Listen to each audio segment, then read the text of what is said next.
আপনি ডেকেছেন আমাকে?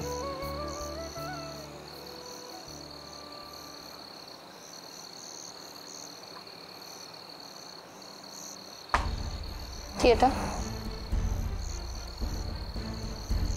মাই রিসার্চ পেপার অ্যান্ড সার্টিফিকেটস। আপনাকে খুঁজতে আপনার রুমে গিয়েছিলাম, সেখানেই পেলাম। আপনি আমার মাকে মিথ্যা বলে এখানে চাকরি নিয়েছেন, ইভেন আমাকেও মিথ্যা বলেছেন। কেন?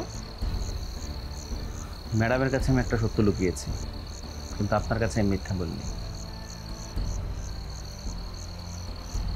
আপনাকে আমি বলেছিলাম যে আমি আমার মায়ের সেরকম সেবা করার সুযোগ পাইনি।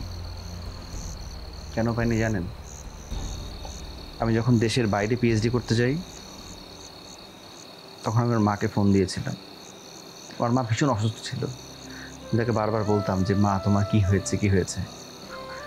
মা বলতো আমাকে, আমি সুস্থ আছি, আমার কিচ্ছু হয়নি, তুই আমার স্বপ্ন পূরণ কর, তারপর দেশে ফির।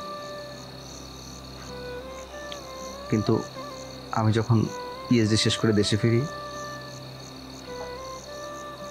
মাকে আর পাইনি।